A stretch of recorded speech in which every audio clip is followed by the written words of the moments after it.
주일을 맞이해서 하나님 앞에 예배드리시는 사랑하는 성도님들께 하나님의 크신 은혜가 함께 하시기를 바랍니다. 자, 가슴에 손을 얹고 내 영혼아 여호와를 찬양하라. 시작. 내 영혼아 여호와를 찬양하라. 옆 사람을 예수 안에서 우리는 왕입니다. 예수 안에서 우리는 왕입니다. 기도드리겠습니다. 만왕의 왕이시오 만유의 주가 되시는 거룩하신 아버지, 오늘도 우리에게 사랑과 은혜를 베푸사 주의 존전에서 거룩한 예배 드리게 하심을 감사드립니다. 주와 함께하길 원합니다. 주의 말씀 듣기를 원합니다. 주의 뜻 깨닫기를 원하오니 마음은 활짝 열어주시고 하늘로부터 내리는 신령하고 복된 은혜의 시간 되게 하여 주시옵소서. 모든 것 주께 영광을 돌려오며 예수 그리스도 이름으로 기도드렸나이다. 아멘. 이 세상에서 제일 부자라고 하는 사람 드셔보셨죠? 빌 게이츠라고 하는 그런 분입니다. 그분의 재산은 약 81조 3,732억 원 정도 되는데, 현 20년 동안에 우리나라 이 지구상에서 20년 동안 15년간 세상에서 돈을 제일 많이 번 사람이 되었습니다. 그러면서 그가 한 이야기가 있어요. 그 사람이 뭐라고 얘기했냐? 인생은 공평하지 않습니다. 그것에 익숙해져야 됩니다. 라고 이야기를 했습니다. 공평하다고 하면은 돈 똑같이 벌어야 되는데 자기는 1년에 가지고 있는 재산이 81조가 넘는 돈, 또 매년 기부도 한 2조 원씩 하게 됩니다. 그래서 그분이 10여 년 동안 이 기부했던 돈을 보면 서울에 사는 사람들 가정마다 1,000만 원씩 줘도 될 정도로 약 현재 한 30조 원을 기부를 한 그런 아주 대단한 사람입니다. 그래서 이분 한 사람의 그 규모, 경쟁력 어마어마한 것을 우리가 볼 수가 있습니다. 정말 이분이 뭐 보통 웬만한 대통령, 무슨 뭐 나라, 뭐 권력자를 초과하는 그런 능력이 있고 큰 힘을 가지고 있는 분이라고 할 수 있지만, 그가 이 세상을 살아가면서 볼 때에 느꼈던 한마디, 인생은 참 공평하지 않더군요 라고 하는 이야기입니다. 정말 그분이 그 많은 돈을 들여서 또 많은 사람들에게 기부를 하면서 세상 곳곳을 바라보지만, 우리는 믿음 안에서 오늘 이분이 했던 이야기를 좀 다른 각도로 정해 보려고 합니다. 세상은 참 공평하지 않다. 인생은 참 공평하지 않습니다. 그러나 오늘 우리들에게서 통해서 보는 소망은 이 사람의 이야기가 아니라 바로 하나님의 말씀인 줄로 믿습니다. 무슨 얘기냐? 공평하지 않고 또 평등하지 않은 이 세상 가운데 있지만 예수 안에 있으면 모든 인생이 공평하다라고 저는 말씀드리고 싶습니다. 예수 안에 있으면 모든 인생이 공평할 줄로 믿습니다. 네. 할렐루야. 네. 예수 안에 있는 것이 얼마나 복된 일인가라고 하는 것을 우리들에게 말씀해 주고 있어요. 물론 태어날 때에 어떤 사람은 이쁘게 태어난 사람도 있고 어떤 사람은 그렇지 못한 사람도 있고, 태어날 때 어떤 사람은 좀 건강한 집안에서 또 넉넉한 집안에 태어난 사람도 있고, 어떤 사람은 가난하게 태어난 사람도 있을 수 있고, 어떤 사람은 저기 추운 데서 태어난 사람도 있을 수 있고, 어떤 사람은 저 더운 데서 태어난 사람도 있고, 어떤 사람은 적당한 곳에서 태어난 사람도 있고, 다 다를 수밖에 없습니다. 그러나 우리가 예수 안에 있는 것은 하나님께서 똑같은 은혜를 부어주시는 줄로 믿습니다. 잘 태어났다고, 많이 배웠다고, 이쁘다고, 힘세다고, 권력이 있다고 하나님이 특별히 은총을 더 내려주시는 것이 아니더라고 하는 것입니다. 그저 예수 안에서 바르게 건강하게 복되게 살아가겠다고 하면은 하나님께서 얼마나 우리를 잘 대해주시는지 왕으로 탈 수 있을 정도로 우리를 대해주신다라고 하는 것입니다. 그래서 우리가 믿음의 생활을 한다고 하는 것은 너무나 귀하고 복된 일이라고 하는 것입니다. 여러분, 우리가 인생에 있어서 불공평하고 어렵고 힘들어진 것은 왜 그렇습니까? 바로 우리 인생의 문제의 가장 큰 장애가 되는 죄라고 하는 문제예요. 죄라고 하는. 모든 인생의 문제는 찾아 들어가 보면 죄에 연결되어져 있다라고 할 수 있죠. 그렇기 때문에 이 죄에 대해서 이해하지 않고 죄에 대해서 배우지 않고 깨닫지 않으면 인생이 엉클어지게 되어집니다. 흐트러지게 되어지고 계속 오리무중으로 빠지게 됩니다. 그러나 하나님께서 이 세상에 죄가 어떻게 들어왔는지라고 하는 것을 깨닫게 되어진다고 하면 우리 삶을 다시금 고칠 수 있는 거예요. 바르게 할 수 있는 거예요. 죄라고 하는 말은 하말티아라고 하는 말입니다. 우리가 양궁을 통해서 보면 그 관역에 화살을 놓고 탁 쏴서 정확하게 들어가야 되는데 거기 들어가지 않는 거예요. 그 원안에 들어가지 않고 밖에 삐져나가는 시작을 하는 거예요. 이게 바로 죄라고 합니다. 하나님께서는 인생에게 합당한 삶의 방법과 자세와 틀을 주셨는데 그것을 벗어나는 것. 하나님과의 관계에서 하나님께서 원하시는, 하나님께서 기뻐하시는 틀에서 벗어나는 그런 삶을 바로 죄라고 하는 것. 여러분, 이 죄가 어떻게 생겼지요? 구약 성경을 통해서, 창세기를 통해서 보면 우리가 너무 잘 알게 됩니다.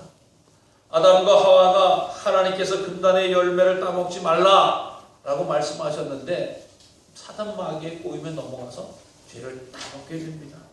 그래서 아담의 죄의 쓴뿌리가 계속 흘러져 내려와서 인생에 살아가는 모든 인간은 죄인으로 태어날 수밖에 없었고 죄인 가운데 거할 수밖에 없었다는 것. 그래서 이것을 우리는 원죄라고 이야기합니다. 어제는 유전죄라고도 이야기하는 것을 보게 됩니다. 그렇기 때문에 인간의 노력과 인간의 의지와 인간의 감정과는 상관없이 이 죄의 쓴뿌리는 계속 흘러가고 있어요. 계속 내려오고 있다고 하는 것입니다.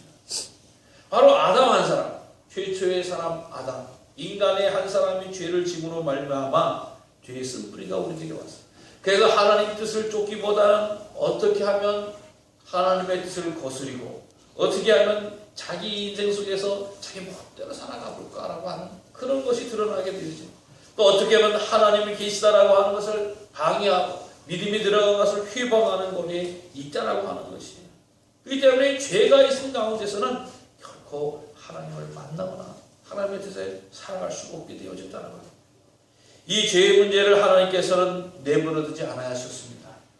한 사람 아담으로 말미암아 죄가 들어와서 죄의 쓴뿌리로 들어가게 되어지고 하나님의 이름 앞에 거역하는 모든 사람들을 하나님께서 두지 아니하시고 그들을 긍휼히 위해서 한 사람 예수 그리스도를 보내주셨습니다. 이것이 바로 두 번째 아담이라고 합니다. 죄 때문에 인생이 펴질 날이 없는 거예요. 죄 때문에 인생이 거룩해짐이 없는 거예요. 죄 때문에 인생에 소망이 없어집니다.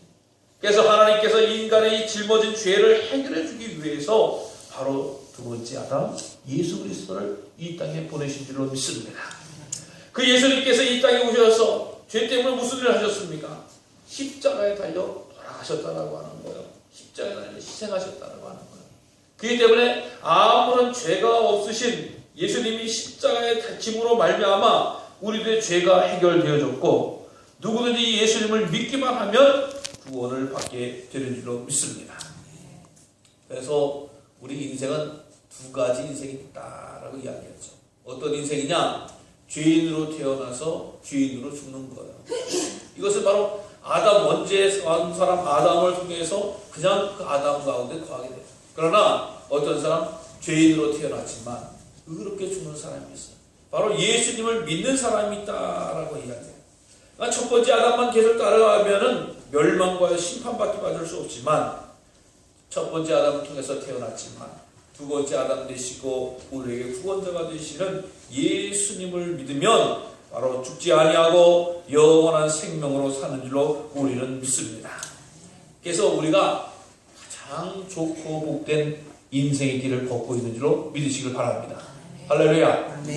다 따라해 봅시다. 나는 인생의 가장 복된 길을 가고 있습니다. 예수님 안에서 우리 인생은 가장 복된 길을 가고 있다라고 하는 것을 꼭 믿고 꼭 따르시고 선포하시기를 바랍니다. 그러면 이것을 어떻게 이야기하고 있습니까? 바로 어떻게 우리 인생의 길을 잘 갈 수 있느냐? 먼저 보면 바로 순종하는 삶을 살아야 한다라고 이야기합니다. 사도 바울이 이 로마서를 기록하면서 이 백성들에게 전해줄 때에 죄가 왜 들어왔느냐? 또 죄를 어떻게 해결했느냐? 라고 하는 원리를 아주 명쾌하게 파악을 하고 있어요. 죄가 왜 들어왔느냐? 죄가 왜 들어왔느냐? 즉 아담이 하나님의 말씀에 불순종했기 때문이다. 또 죄를 어떻게 해결할 수 있게 됐느냐? 하나님 말씀에 순종했기 때문이다 라고 합니다. 여러분, 아까도 말씀을 드렸습니다만 하나님께서 따먹지 말라라고 하는 것을 안 따먹었을 때 사단이 와서 정령 죽겠냐? 슬슬 심기를 건드리기가 하나님 말씀을 기억하지 못한 바로 불순종하게 되었기 때문에 바로 죄가 들어왔다는 거 아니겠습니까? 그렇기 때문에 하나님의 말씀에 불순종이 바로 죄가 들어온 통로라. 여러분, 우리 마음속에 하나님의 말씀에 불순종하려고 하는 마음이 있다라고 하는 것 극히 경계하시고 두려워하시고 거부하시기를 간절히 주의로 부탁을 드립니다. 하나님 말씀을 사단은 계속 공격을 하는 거예요. 생각 속에서. 그러면 그렇지, 네가 그 얘기 꼭 한다고 죽냐? 어려움 당하냐? 고통 가운데 거하냐? 뭐 그렇게 힘들게 살려고 하냐? 뭐 그렇게 골치 아프게 살려고 하냐? 적당하게 살아라, 편하게 살아라, 타협하면서 살아라. 오늘날도 수없이 많은 생각으로 마음으로 우리 영혼에 대해서 사단 마귀는 공격을 하고 있습니다. 그러나 아니 된다. 나는 하나님의 사람으로 살 것이다. 하나님의 말씀에 순종하겠다. 하나님의 뜻을 이루겠다. 라고 할 때에 하나님께서 우리를 의롭게 하시고 거룩한 왕자의 자리를 지키게 해주신 줄로 믿으시기 바랍니다. 아멘. 그러나 죄를 물리치고 죄를 구원하신 예수님은 어떻게 하셨어요? 겟세마네 동산 이제 우리가 사순절 마지막 절기에 고난주간에 생각하면서 말씀을 묵상하면서 볼 때에 가장 극적인 기도 겟세마네 동산의 기도 아니겠습니까? 산 위에서 뜨겁게 기도하는 거예요. 뜨겁게 기도하면서 장차 짊어질 십자가에 대해서 인간적인 마음을 놓고 볼 때에는 너무나 두렵기도 하고 너무나 떨리기도 하고 너무나 아쉽기도 하고 그렇게 기도하시면서 예수님 뭐라고? 예수님, 하나님 이 십자가는 이 잔을 내게 마실 잔을 피해 주세요. 하나님이 거두어 주세요. 화쳐 주세요. 별과 기도를 다 하지만 결국에는 어떻게 돼요? 하나님 제 뜻대로 하지 마시고 하나님 뜻대로 하세요. 하나님 뜻대로 하세요. 하나님 뜻대로 하시고 하나님 제가 따르겠습니다 라고 하는 것이 바로 예수님의 기도 아니겠습니까? 예수님의 길 아니겠습니까? 여러분, 우리가 몰라서 못 가는 게 아닌데 분명히 알아요. 하나님의 뜻이 무엇인지 압니다. 하나님의 뜻을 어떻게 해야지 달려가는 건지 알아요. 근데 때때 우리는 거절할 때가 많아요. 불순종할 때가 많아요. 그러나 예수님의 위대한 능력은 어디서 나와요?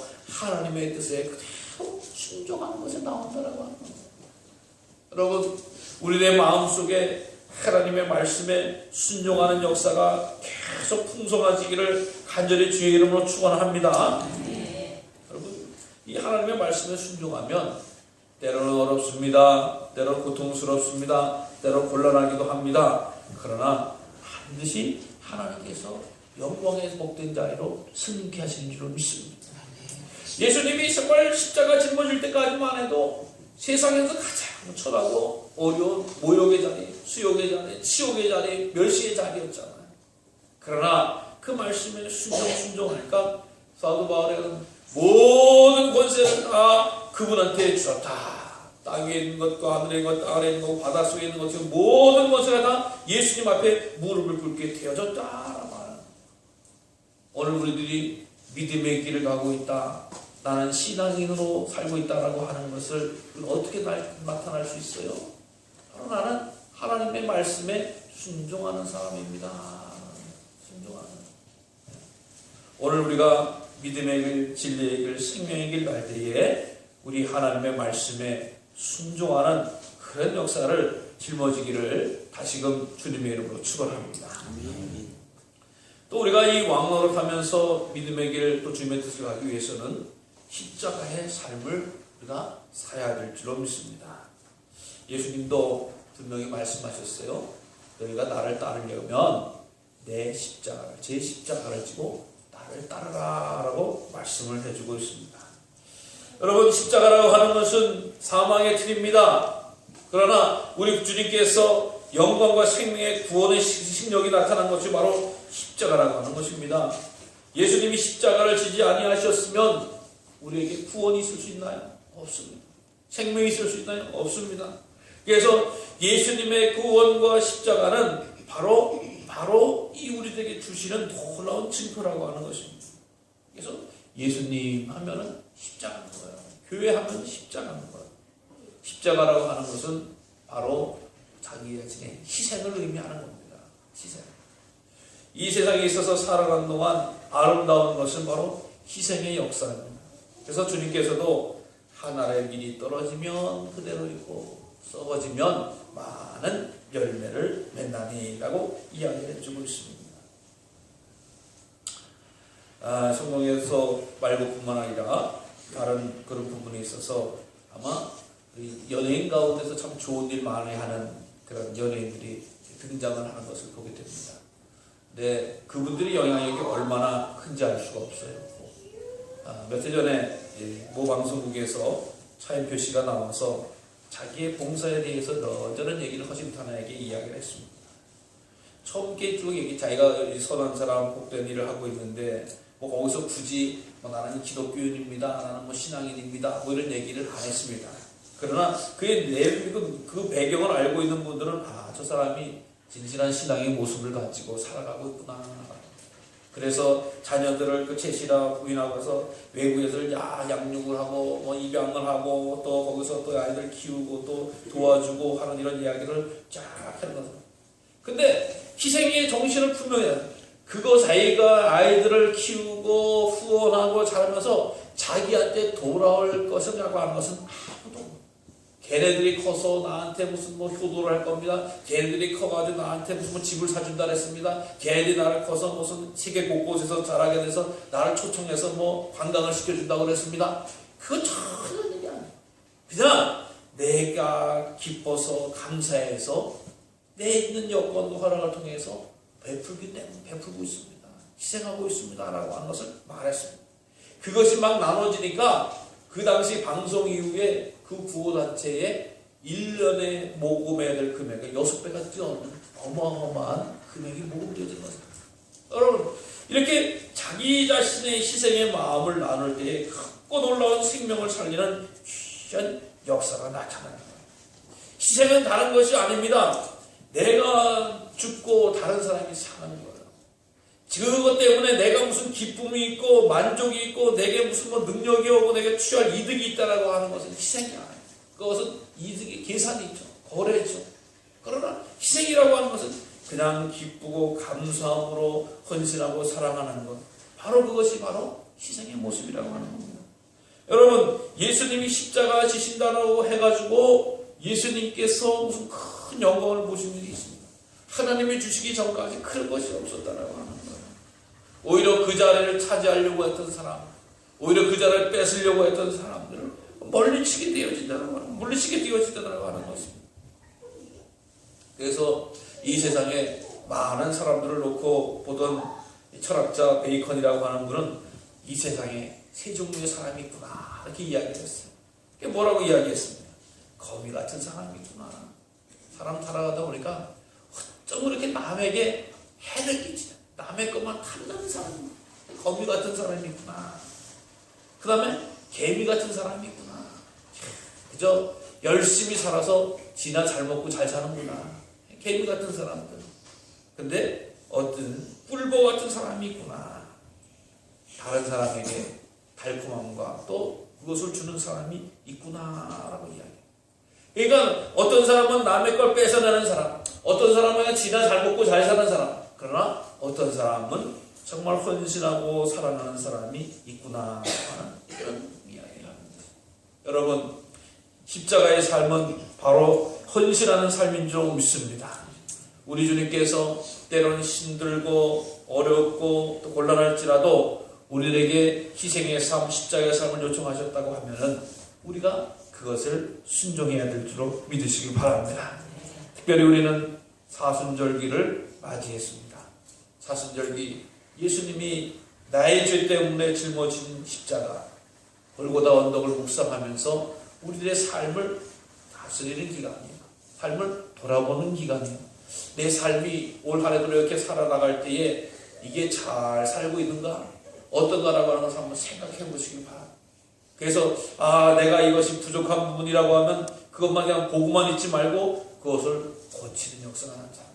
내 삶에 있어서도 힘써야 될 부분이 있다라고 하면은 그것을 힘써서 바꾸는 그런 자기가 되어야 된다는.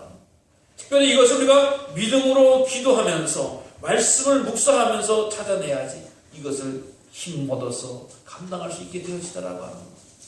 우리 믿음의 사람들이기 때문에 어느 자리에서든지 어느 시간에서든지 하나님의 말씀과 무관한 삶이 아니라 하나님의 말씀 가운데서 겸손하고 낮아지면서 희생하는 복된 삶을 살아야 될 줄로 믿으시기를 바랍니다. 또 뿐만 아니라 우리 믿음의 사람들은 항상 기억해야 될 것이 한 사람이 참으로 중요하구나라고 하는 이런 마음을 꼭 갖고 살아가야 된다고 하는 것입니다. 오늘도 보면 인간의 큰 죄가 들어오는데 여러 사람이 있질 않았어요. 한 사람 아담 때문에 죄가 들어왔다라고 말씀해주고 있어요. 또 인생을 구원하는 데 있어서 몇 사람이 있다라고 이야기하지 않고 한 분 예수님 때문에 바로 우리가 구원을 받았다라고 말씀해주고 있는 것입니다. 그러니까 죄도 한 사람이고 구원받는 것도 한 분 때문에 되어졌다라고 하는. 오늘 우리들의 인생을 살아갈 때에 우리의 삶 한 사람 한 사람도 너무나 귀한 삶이다라고 하는 것을 우리는 깨달아야 된다. 그래서 오늘 본문의 말씀에서는 너희가 그리스도 안에서 왕노릇하리라 라고 말씀해주고 있어요. 사랑하는 성도 여러분, 내가 예수 그리스도 안에서 왕이 되었다라고 하는 것을 믿고 왕다운 삶을 사시기를 간절히 주의 이름으로 부탁을 드립니다. 왜? 내 한 사람이 변화되고 내 한 사람이 왕노릇하면 그 지역이 바뀌고 가정이 바뀌고 놀라운 역사를 바뀌게 해주신다라고 하는 것입니다. 제가 이 왕노릇하리라 라고 하는 말씀을 묵상을 하면서 설교 준비할 때 대통령이 되면 어떤 일을 해야 되는가라고 하는 간단하게만 찾아봤어요. 그러니까 대통령이 권한이 헌법적으로 되는 권한이 어마어마하더라고요. 뭐냐? 국가 원수로서의 그 권한이 있어요. 그래서 나라를 대표하시는 분이 되는 거죠. 또 이 그 지위와 또 통합과 권력을 가지고 있고요. 또 행정부 수반으로서 지위가 있어요. 권한이 있어요. 그러니까 사법부, 입법부, 행정부 이렇게 있죠. 거기 가서 이 행정부에서 수반의 자리를 유치하게 되어지고. 그렇기 때문에 권한이 참 많아요. 비상 권한이 있고요. 또 행정에 관한 권한이 있고요. 국회에 입법한 권한들이 있고요. 사법에 관한 권한들은 얼마나 많은 권한이 있는지 알 수가 없어요. 그러니까 왕이라고 하는, 어떻게 보면 대통령이라고 하는 그 권력체계 안에서 엄청난 그런 힘을 가지고 있는데 거기에 대한 또 책임도 따르더라고요. 어마어마한 권력이 있는가 하면, 그래서 그 권력만 있지 우리가 책임이 잘 안 보이기도 하지만 책임이 뭐냐? 헌법을 준수해야 되는 거예요. 나라를 보유해야 되는 거예요. 또 조국 평화 통일에 대해서 의무도 해야 되고 국민의 자유와 복리를 증진시켜야 될 의무가 있고요. 우리 민족 문화를 창달해야 될 의무도 있더라고요. 그러니까 권한도 크지만 그 책임 자리도 막강하다라고 하는 것을 보여주더라고요.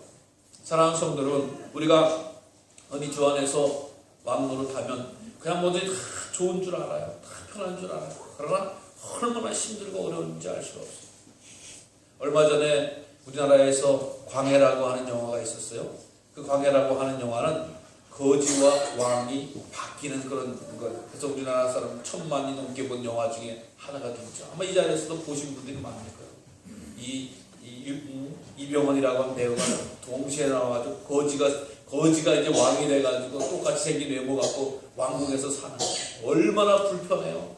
뭐 밥도 먹는 것도 그렇고 뭐 정말 볼일을 보고서도 자기 엉덩이를 자기가 닦는 게 아니라 다 닦아주고 뭐 하여간 뭐 별의별 엄청나게 불편한지 알 수가 없는 거야. 이 거지가 왕이 되니까 얼마나 왕노릇하는 게 더럽고 힘든지 아이고 죽겠다고 막 답답해하고 힘들어하죠. 네. 정말 그 거짓 왕으로 살아가는 것은 참 힘들고 어렵습니다. 그러나 내가 왕이라고 하는 지위와 권세를 깨닫고 믿고 있게 되어진다고 하면 그 왕으로서 나오는 권세와 능력이 얼마나 대단한지 알 수 없는 것을 깨닫게 되어집니다. 사랑하는 성도 여러분, 우리는 행여 내가 거짓인데 내가 죄인인데 왕의 옷을 입은 채만 하는 그런 자리에 있어서는 안 될 줄 압니다. 나는 당연히 하나님께서 권세와 능력과 피값으로 사신 왕자의 자리에 앉아있음을 기억하시길 바랍니다. 그래서 나는 거지가 아니다. 나는 죄인이 아니다. 나는 버려질 사람이 아니고 하나님께서 들어서서 세우셔서 피값으로 세우셔서 나를 왕으로 삼으셨기 때문에 나는 거기에 합당한 왕의 삶과 왕의 길을 가야 될 줄로 믿으시기 바랍니다. 여러분, 왕 한 사람이 잘하면 어떤 일이 벌어져요? 솔로몬 왕이 역사하니까 성전이 지어지고 다윗 왕이 역사하니까 통일이 되어지고 얼마나 귀한 일이 벌어진지 알 수가 없습니다. 여러분, 내가 왕이라고 하는 생각과 마음을 가지시고 나의 가정을 왕과 같이 다스리시길 바랍니다. 왕과 같이 섬기시길 바랍니다. 직장에서 나는 그리스도인으로서의 왕이다라고 하는 마음을 가지시고 왕의 권세만 부리는 것이 아니라 마땅하고 합당한 의미로 섬기시길 바랍니다. 마찬가지입니다. 교회에서도 내가 왕이다라고 다 왕이 되는 왕과 같은 권한과 능력만을 하는 것이 아니라 왕으로서 해야 될 책임과 역사를 감당하시길 바랍니다. 그렇게 되어질 때에 하나님께서 큰 놀라운 축복을 우리에게 줄 줄로 믿습니다. 사랑하는 성도 여러분, 하나님은 살아계신 하나님이신 줄로 믿습니다. 하나님을 기대하시고 하나님께서 하실수있음을 믿으시기를 바랍니다. 성경에서도 분명히 요셉을 한 사람을 통해서 놀라운 형통함을 가는 곳곳마다 해주셨습니다. 모세 한 사람을 통해서도 이스라엘의 가나안을 차지하게 되어졌고 사무엘을 통해서도 하나님의 영광을 드러내는 역사를 감당했고 어려운 시대마다 무명의 사사들을 들으셔서 하나님께서 구원의 역사를 일으켜 주셨다라고 하는 것을 믿으시길 바랍니다. 때때로 우리가 만나는 현실이 어렵고 고통스럽고 힘들지라도 살아계신 하나님께서 나를 왕으로 택하시고 나를 왕으로 들어서시고 나를 왕으로 인정해 주신다라고 하는 소망과 확신을 가지시고 이 사순절에 믿음을 쳐서 온전한 왕으로 복된 왕으로 승리하는 왕으로 노릇할 수 있는 우리 모두가 되어지기를 간절히 주님의 이름으로 축원합니다. 기도하겠습니다.